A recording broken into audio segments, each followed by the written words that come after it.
Good morning, class 9. How are you all? Hope you all are fit and fine. So, students, in chapter 7, today we are going to learn about Animalia. Okay? Uh, the classification of Animalia. Total 10 groups are there. हम लोग ये सारे groups के बारे में जानेंगे आज. Okay? सो Animalia group में क्या आता है? These are organisms which are eukaryotic. Okay, तो एनिमलिया जो है ये इस कैटेगरी में वो सारे ऑर्गेनिजम्स आता है जो कि यूकैरियोटिक सेल से बना हुआ हो.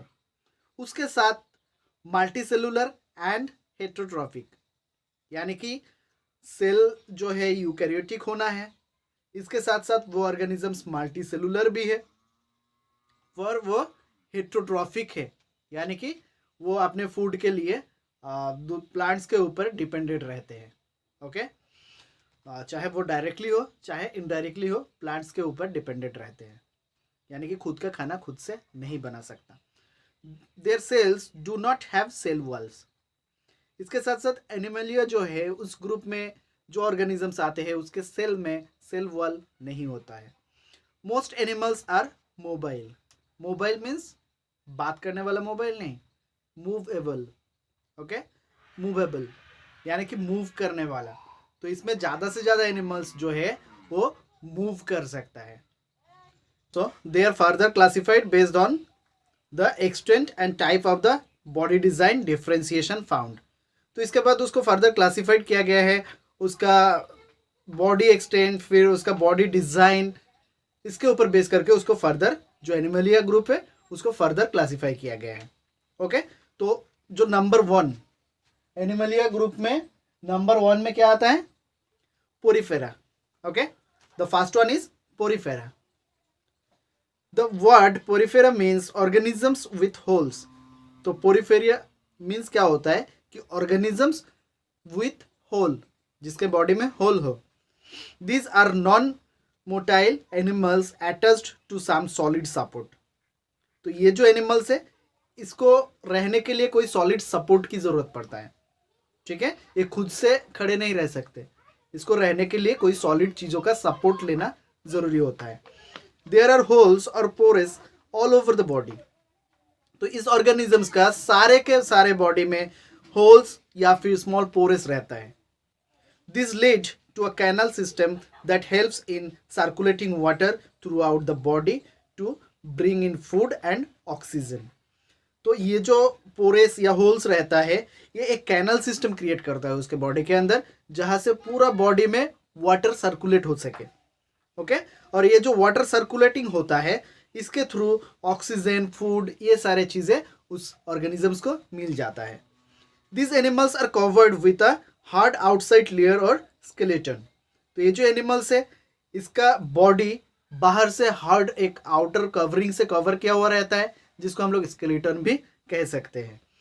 The body design involves very minimal differentiation and division into tissues. तो इसके बॉडी डिज़ाइन जो है वो बहुत कम टिश्यूज़ के बीच में, मतलब डिविजन्स जो है बहुत कम डिविजन्स होता है. They are commonly called sponges. तो इस ऑर्गेनिजम्स को जनरली हम लोग स्पॉन्जेस के नाम से जानते हैं. And are mainly found in marine habitats. और बेसिकली इसको कहाँ पाया जाता है? मैरीन हैबिटेट्स में पाया जाता है. Some examples are shown in figure 7.12. तो बुक्स अगर आपके पास है तो पेज नंबर 89 में फिगर 7.12 जो है उस फिगर में कुछ एग्जाम्पल्स दिया गया है पोरीफेरा ऑर्गेनिजम्स का. ओके, तो ये था हमारा पहला ग्रुप. आई होप कि आप लोगों को समझ में आ चुका होगा. अगर नहीं आता है तो ज़रूर पूछेंगे. नेक्स्ट ग्रुप जो है हमारा coelenterata. Next group coelenterata. Okay, pronunciation थोड़ा सा डिफिकल्ट है, केयरफुली सुनना है और प्रोनाउंस करना है, गलत प्रोनाउंसिएशन मत करना. These are animals living in water. तो ये जो एनिमल्स है ये वाटर में रहता है. दे show more body design differentiation. तो इसके बॉडी डिज़ाइन में काफ़ी डिफ्रेंसिएशन देखने को मिलता है. There is a cavity in the body. इसके बॉडी में कैविटी होता है. Sorry, the body is made of 2 layers of cells. तो इसके बॉडी जो है 2 लेयर्स ऑफ सेल्स से बना हुआ है। One makes up cells on the outside of the body and the other makes the inner lining of the body। तो इसका जो 2 लेयर है सेल का, एक तो आउटसाइड में है और दूसरा इनर साइड में है। ठीक है, तो एक ग्रुप ऑफ सेल बाहर है, एक ग्रुप ऑफ सेल इसके बॉडी के अंदर है। 2 लेयर बना हुआ है। Some of this species live in colonies while others have a solitary like span यानी कि hydra, jellyfish and sea animals are common examples. तो इसका एग्जाम्पल अगर आपको लेना है तो कुछ तो एक कॉलोनीज में रहते हैं, ठीक है, और बाकी कुछ जो है वो अकेले भी रह सकते हैं, जैसे कि हाइड्रा हो गया, जेलीफिश हो गया, फिर एनिमल्स हो गया जो सी एनिमल्स है। ये सारे ऑर्गेनिजम्स इस ग्रुप में आता है। ओके, इसका भी अगर एग्जाम्पल आपको देखना है, फिगर देखना है, तो फिगर 7.13 को आप देख सकते हैं बुक्स में। तो ये था हमारा second group. Next third group. Third group है platyhelminthes. Platyhelminthes. Okay, the body of animals in this group is far more complexly design than in the 2 other groups we have considered so far. तो ये जो group के बारे में अभी हम लोग जानने जा रहे हैं, इस ग्रुप का जो ऑर्गेनिजम्स है इसके बॉडी और ज़्यादा कॉम्प्लेक्स है। इसके पहले जो 2 ग्रुप के बारे में हम लोग जाने थे वो काफ़ी सिंपलर था उसका बॉडी डिज़ाइन, लेकिन अभी आगे धीरे धीरे जितना हम लोग आगे बढ़ेंगे हर एक ग्रुप का बॉडी का कॉम्प्लेक्सिटी बढ़ते जाएगा। Okay, the body is bilaterally symmetrical, meaning that the left and the right halves of the body have the same design। तो इसके पहले जो ऑर्गेनिजम्स के बारे में हम लोग देखे उसका बॉडी का कोई पर्टिकुलर डिज़ाइन नहीं था, एक साइड में कुछ तो दूसरे साइड में कुछ हो सकता था। लेकिन अभी ये जो ऑर्गेनिजम्स है इसका बॉडी का लेफ्ट साइड जिस तरह डिज़ाइन है, राइट साइड भी बिल्कुल उसी तरह डिज़ाइन है। There are 3 layers of cells from which differentiated tissues can be made, which is why such animals are called ट्राइप्लोब्लास्टिक। तो ये जो ग्रुप है ऑर्गेनिजम्स का, इस ग्रुप में इसके पास 3 लेयर्स ऑफ सेल्स है जिससे टिश्यूज भी फॉर्म होता है। ओके, 3 लेयर्स ऑफ सेल्स है जिससे टिश्यूज भी फॉर्म होता है, और इसलिए इस एनिमल्स को ट्रिप्लोब्लास्टिक भी कहा जाता है।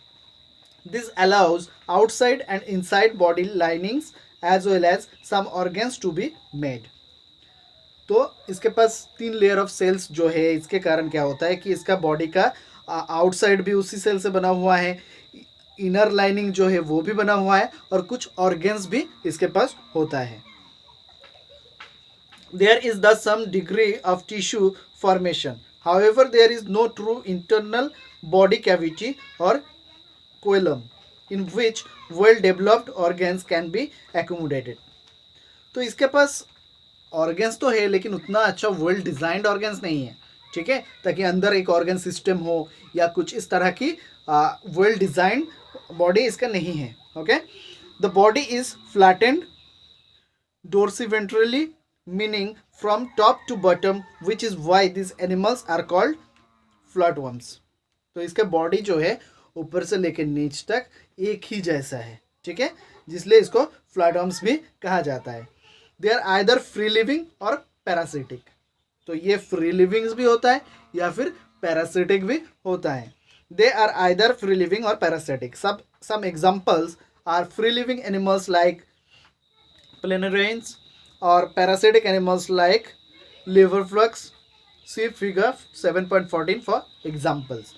तो यहाँ पे दोनों का एग्जाम्पल्स दिया गया है, अब फिगर 7.14 देख सकते हैं। ओके, तो ये था हमारा third group. Next fourth group जो है हमारा Nematoda. Okay, the fourth group is Nematoda. तो इस ग्रुप में क्या होता है देखो, the nematode body is also bilaterally symmetrical and triploblastic. तो इसका बॉडी भी सिमेट्रिकल है bilaterally, that's means left half जिस तरह की है राइट हाफ भी उसी तरह की है, और फिर ट्रिपोब्लास्टिक, दैट्स मीन्स इसके बॉडी में भी सेल का 3 लेयर्स है। However the body is cylindrical rather than flattened. तो इसके पहले वाला जो हम लोग देखे थे ऑर्गन, उसका बॉडी था फ्लैटेंड, लेकिन इसका फ्लैटेंड नहीं है, इसका सिलिंड्रिकल है body shape. Okay, there are tissues but no real organs although a sort of body cavity or a सूडोकोलम is present. तो इसके पास टिश्यूज तो है लेकिन कोई ऑर्गन्स नहीं है, ठीक है, और इसका शॉर्ट बॉडी कैविटी भी रहता है या सूडोकोलम प्रेजेंट है इसके बॉडी में। These are very familiar as parasitic worms causing disease such as the worms causing elephantiasis। तो ये जो वर्म्स है एक्चुअली ये पैरासिटिक वर्म्स है और इसके कारण डिजीज़ भी होता है हमारा। किस तरह की डिजीज़? जैसे एलिफेंटियासिस एक तरह की डिजीज़ है, ये डिजीज़ के रीज़न यही वर्म्स होता है। ओके, फिलरियल वर्म्स और the worms in the intestines, round worms और पिन वर्म्स। तो इंटेस्टाइन में भी जो वर्म्स होता है वो इसी ग्रुप में आता है। Some examples are shown in figure 7.15। तो इसका कुछ एग्जाम्पल्स फिगर 7.15 में दिया गया है। नेक्स्ट आता है, नेक्स्ट ग्रुप जो है एनिमलिया ग्रुप का नेक्स्ट वो है एनेलिडा। ओके, नेक्स्ट 5 नंबर जो ग्रुप है Annelida. Annelid animals are also bilaterally symmetrical and triploblastic. तो ये भी इसका left half and right half equal होता है, देखने में एक ही जैसा होता है। इसके पास भी सेल का 3 लेयर्स होता है, but in addition they have a true body cavity. लेकिन एडिशनली इसके पास क्या है? देखो, ट्रू बॉडी कैविटी है। This allows true organs to be packaged in the body structure. तो बॉडी कैविटी होने के कारण इसके बॉडी में ऑर्गन्स भी है बॉडी के अंदर। देयर इज दस extensive organ differentiation. This differentiation occurs in a segmental fashion with the segments lined up one after the other from head to tail. These animals are found in a variety of habitats, fresh water, marine water, as well as land. Earthworms and lichens are familiar examples. तो इसके पास इसका body जो होता है ऊपर से लेके नीचे तक छोटा छोटा राउंड लेके, जैसे कि अर्थवर्म आपने देखे होंगे कि छोटा छोटा पार्ट्स जोड़ जोड़ जोड़ जोड़ के एक बड़ा सा अर्थवर्म बनता है। तो उसी तरह ये जो है ये तीनों हैबिटेट में मतलब काफ़ी जगह पे ये पाया जाता है। चाहे आप मैरीन वाटर में आप देखो, यानी कि समुंदर के पानी में भी आपको मिलेगा इस तरह के ऑर्गेनिजम्स। आपको अर्थवर्म जो है वो ज़मीन पे मिलता है, लीचेंस नॉर्मल वाटर जो है उसमें भी आपको मिलेगा, फ्रेश वाटर में। ओके, तो ये था एनालिडा ग्रुप। नेक्स्ट हमारा 6 नंबर जो है Arthropoda. Okay, Arthropoda, this is probably the largest group of animals. देखो, ये एक अंदाज़ा है, श्योरिटी नहीं है कि प्रोबेबली, मोस्ट प्रोबेबली ये लार्जेस्ट ग्रुप है एनिमल्स का। Okay, this animals are bilaterally symmetrical. तो बायलैटरली ये सिमेट्रिकल है, लेफ्ट हाफ्स राइट हाफ्स जो है वो एक ही जैसा होता है and segmented. There is an open circulatory system. इसके पास एक ओपन सर्कुलेटरी सिस्टम्स होता है। ओपन मीन्स हमारा जैसे सर्कुलेटरी सिस्टम है वो नर्व्स के अंदर से ब्लड सर्कुलेट होता है, लेकिन इसके पूरे बॉडी कैविटी में ही ब्लड जो है सर्कुलेट होता है, इसलिए open. Okay, and so the blood does not flow in well defined blood vessels. तो इसलिए ब्लड जो है वो ब्लड वेजल्स के अंदर से, यानी कि नर्व्स के अंदर से वो फ्लो नहीं होता है। The coelomic cavity is blood filled. They have jointed legs. The word arthropod means jointed legs. तो arthropoda जो ये नाम आया ये ऑर्थोपोड से आया। ओके, ऑर्थ्रोपोड मीन्स होता है jointed legs, तो इसके पास jointed legs भी होता है। Some familiar examples are prawns, butterflies, houseflies, spiders, scorpions and crabs. See figure 7.17। तो ये सारे एग्जाम्पल है जो कि ये ऑर्थ्रोपोडा ग्रुप में आता है और आप बुक्स में देख सकते हैं फिगर 7.17 में। नेक्स्ट आता है एनिमलिया ग्रुप का 7 number group. Okay, Mollusca. In the animal of this group there is bilateral symmetry. तो ये भी bilateral symmetry है. The coelomic cavity is reduced. There is little segmentation. They have an open circulatory system and kidney like organs for excretion. तो देखो इसके पास kidney है excretion के लिए, लेकिन इसका भी सर्कुलेटरी सिस्टम जो है ओपन सर्कुलेटरी सिस्टम है. There is a foot that is used for moving around. तो इसके पास दो नया ऑर्गन आपको देखने को अभी मिल रहा है, एक तो किडनी और दूसरा फुट, जिससे वह मूव कर सकता है. Examples are snails and mussels. Okay, तो ये सारे एग्जाम्पल्स है, आप फिगर 7.18 में देख सकते हैं. ओके, तो अभी देखो धीरे धीरे जितना आगे बढ़ते जा रहा है बॉडी का कम्प्लेक्सिटी बढ़ते जा रहा है, ऑर्गन्स भी ज़्यादा आ रहा है उसमें. नेक्स्ट ग्रुप जो है group number 8, Echinodermata. Okay, Echinodermata ये group in Greek echinos means hedgehog and derma means skin. Thus, these are spiny skinned organisms. These are exclusively free living marine animals. तो ये जो organisms है इसमें spiny skin से बना हुआ है ये organisms, और ये exclusively freely move करता है. ओके, marine animals है ये. They are trypoblastic and have a coelomic cavity.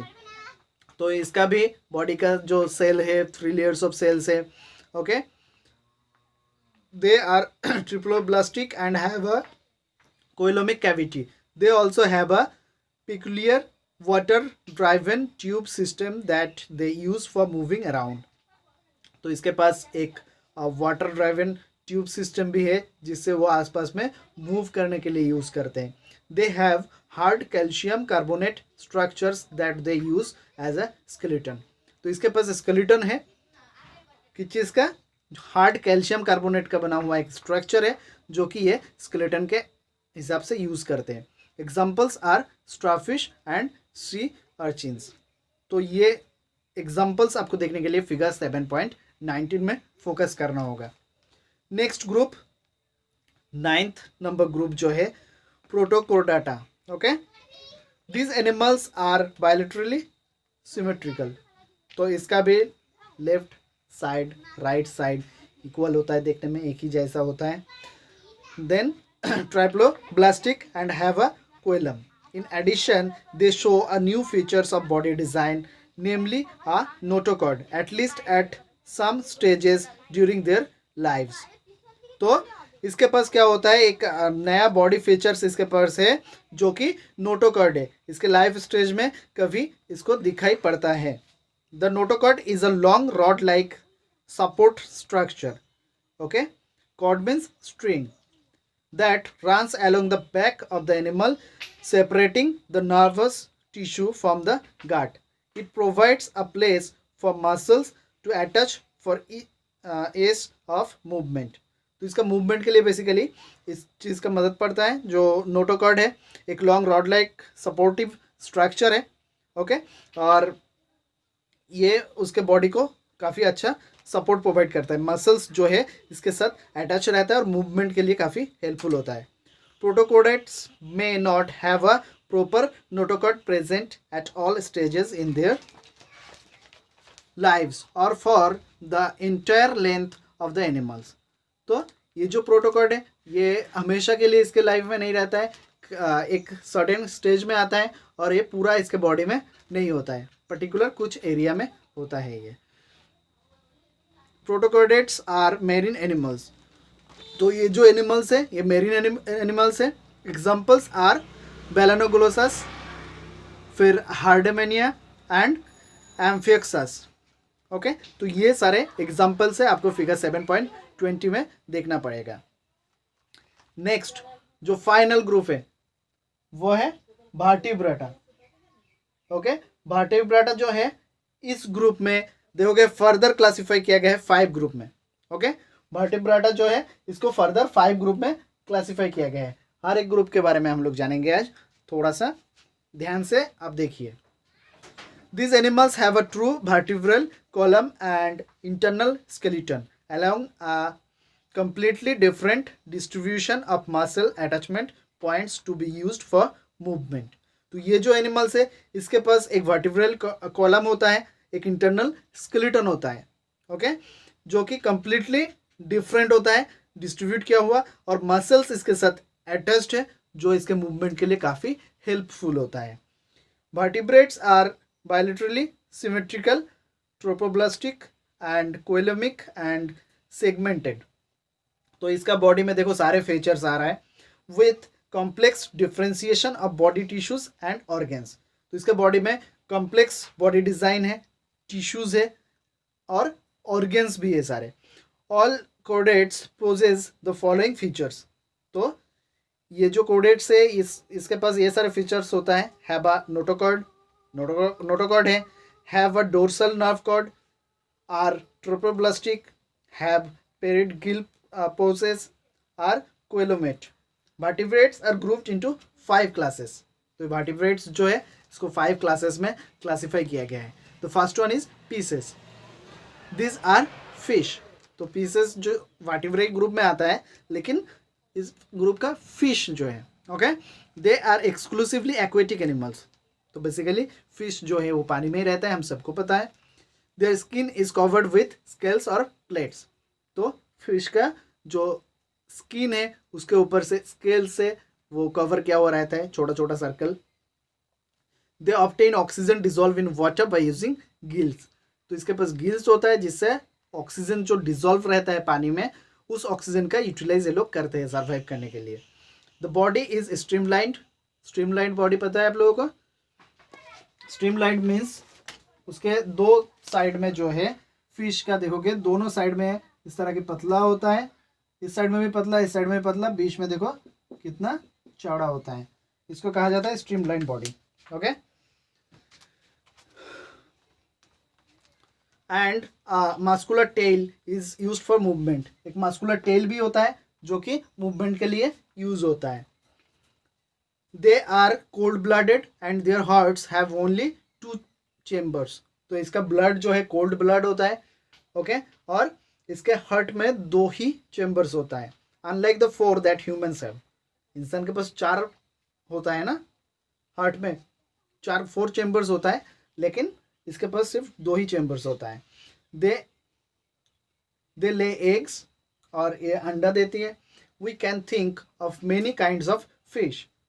तो हम लोग बहुत सारे फिश के बारे में सोच सकते हैं. Some with skeletons made entirely of cartilage such as sharks, and some with a skeleton made of both bone and cartilage such as tuna or rohu.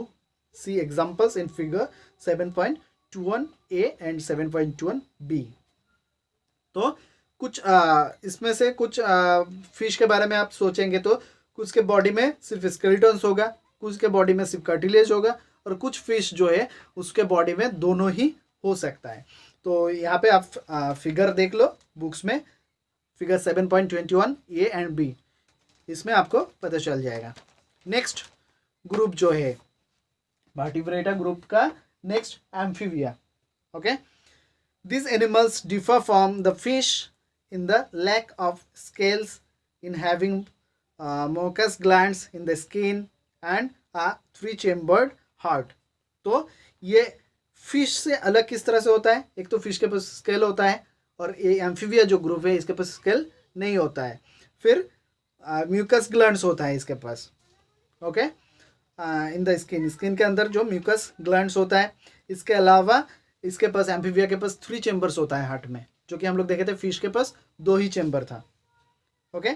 Respiration is through either gills और lungs. तो ये respiration या तो गिल से या फिर lung से, दोनों से कर सकते हैं. दे ले एग्स. ये भी अंडा देती है. This animals are found both in water and on land. तो ये जो एनिमल्स है ये दोनों जगह पे पाया जा सकता है, जमीन पे भी और पानी में भी. Frogs, toads and salamanders are some examples. तो यहाँ पे कुछ एग्जाम्पल्स आपको दिया गया है, और फिगर आपको देखना है तो फिगर 7.22 जो है उसमें एम्फीबिया का फिगर दिया गया है, आप देख सकते हैं. नेक्स्ट वर्टिब्रेटा ग्रुप का 3rd number Reptilia. This animals are cold blooded, ये एनिमल्स भी कोल्ड ब्लडेड है, have scales and breathe through lungs, इसके पास भी स्केल्स होता है, ओके, स्किन के ऊपर, और फिर ये इसके पास सांस लेने के लिए लंग्स होता है। While most of them have a 3 chambered heart, इनमें से ज़्यादा एनिमल्स के पास हार्ट में 3 चैम्बर्स होता है, okay. Crocodiles have 4 heart chambers, लेकिन क्रोकोडाइल भी इसी कैटेगरी में आता है, लेकिन उसके पास 4 चैम्बर्स है हार्ट में।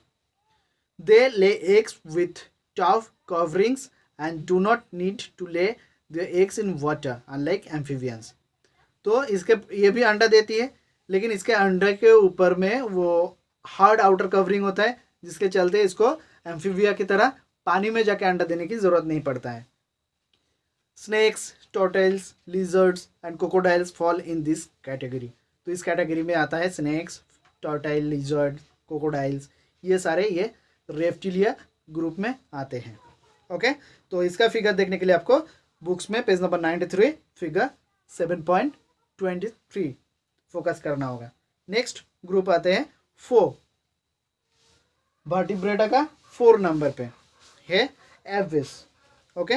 These are warm blooded animals and have a 4 chambered heart, देखो ये वार्म ब्लडेड है, इसके पहले तक जितना एनिमल्स देखे वो कोल्ड ब्लडेड था, तो ये वार्म ब्लडेड है और हार्ट में 4 चैम्बर है। दे ले एग्स, ये भी एग्स अंडा देती है।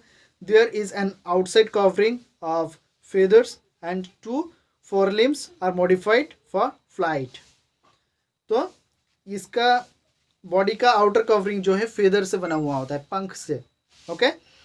और फिर इसका फोरलिम्स जो है, आगे का जो 2 फोरलिम्स है वो मॉडिफाइड किया हुआ है उड़ने के लिए, ओके। दे ब्रेथ थ्रू लंग्स, ये भी सांस लेते हैं लंग्स से। All birds fall in this category, तो सारे के सारे जो बर्ड्स है वो इसी ग्रुप में आते हैं, ओके। फिगर अगर देखना है आपको 7.24 पे आप देख सकते हैं। नेक्स्ट एंड लास्ट ग्रुप जो है हमारा वर्टिब्रेटा ग्रुप का मैमलिया, ओके। मैमलिया ग्रुप में देखो मैमल्स आप लोग पहले ही सुने होंगे और इसके बारे में काफ़ी कुछ जानकारी आप लोगों के पास ऑलरेडी है। Mammals are warm blooded animals with 4 chambered hearts, तो मैमल जो है वार्म ब्लडेड एनिमल्स है, इसके साथ साथ इसके हार्ट में भी 4 चैम्बर्स होता है। They have mammary glands for the production of milk to nourish their young, तो इसके पास मेमोरी ग्लैंड्स होता है जो कि मिल्क प्रोड्यूस करने के लिए काम आता है, और ये मिल्क प्रोड्यूस करता है क्यों, क्योंकि जो छोटे बेबी को जन्म देते हैं उस बेबी के न्यूरिशमेंट के लिए ये इस ग्लैंड का यूज़ करते हैं, ओके।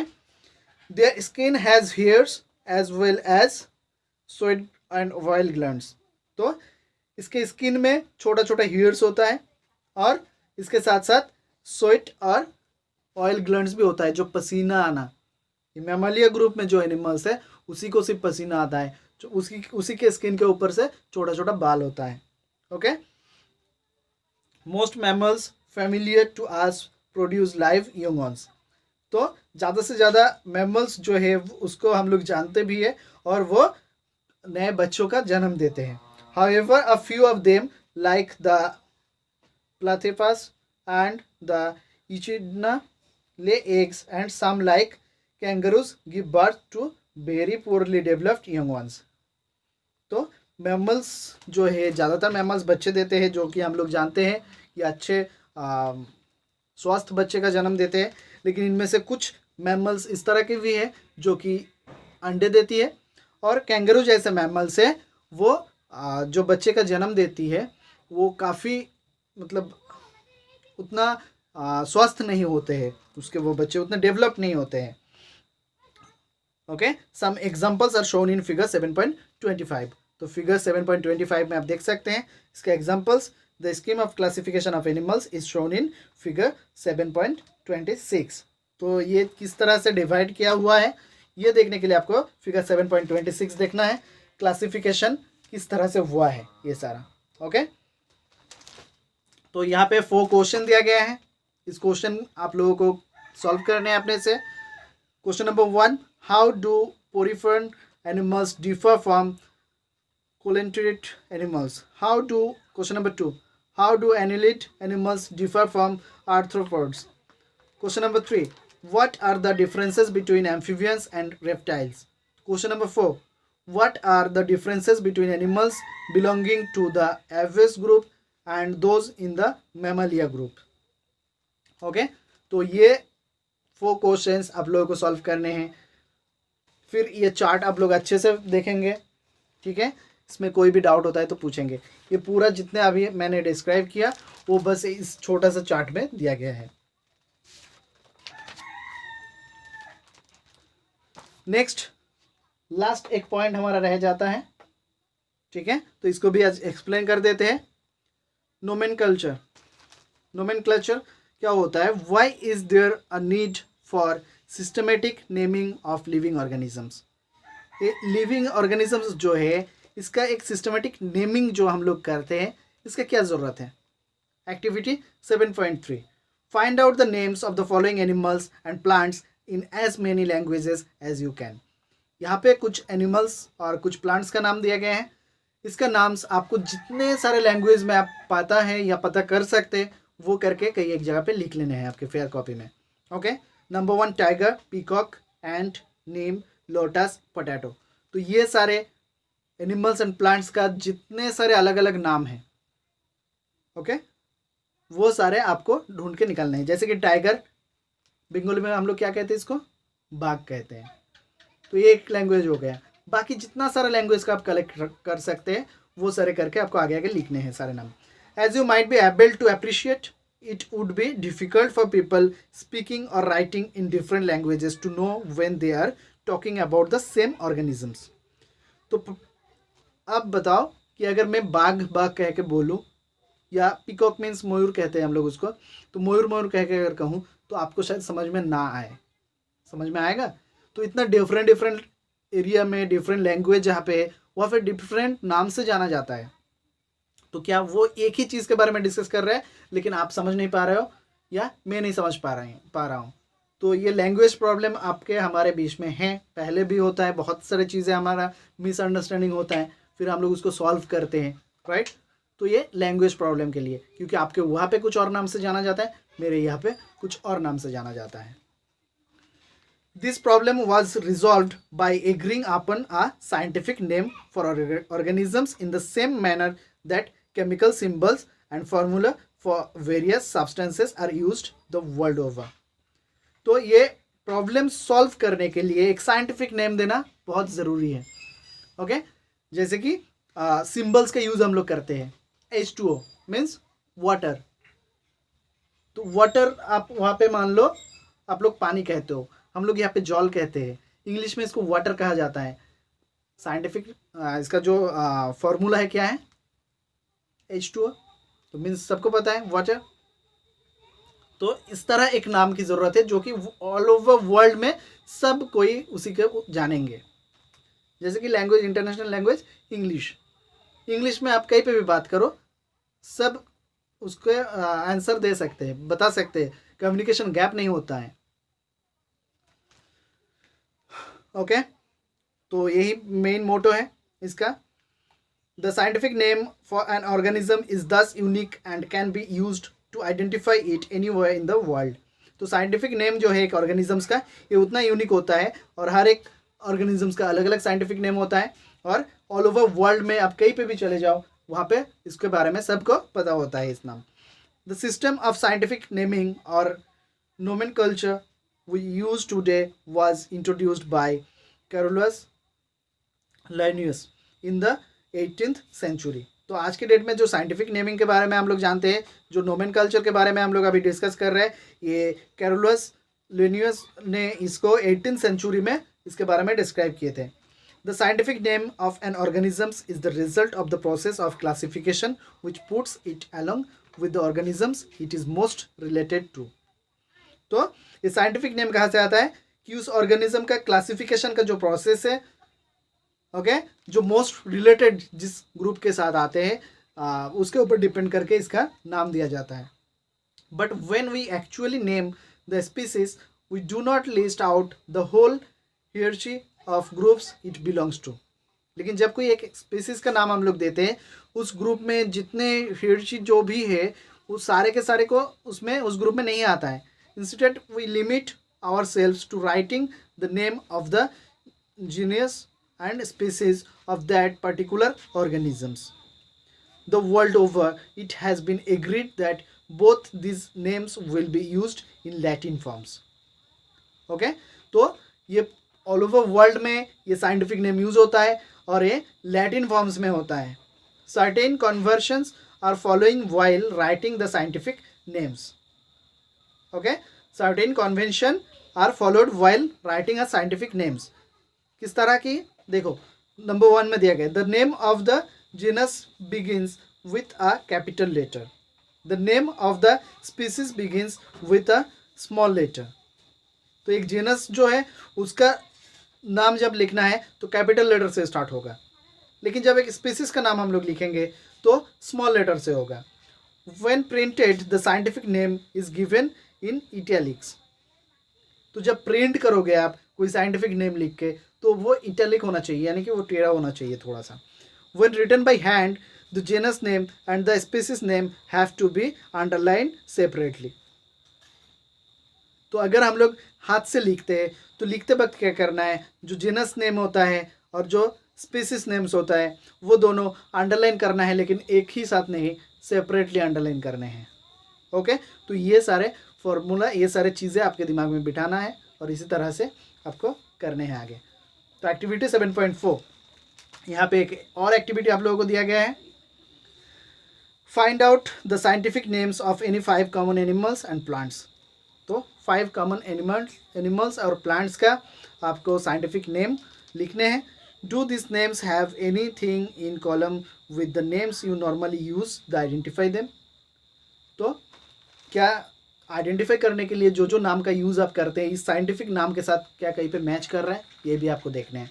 ओके, तो आपका क्लास वर्क है, एक तो ये 5 एनिमल्स और प्लांट्स का साइंटिफिक नेम आपको लिखना है, उसके साथ आपको मैच कराने हैं जो कॉमनली नाम, जिस नाम से आप पहचानते हो उसके साथ कोई मैच है कि नहीं.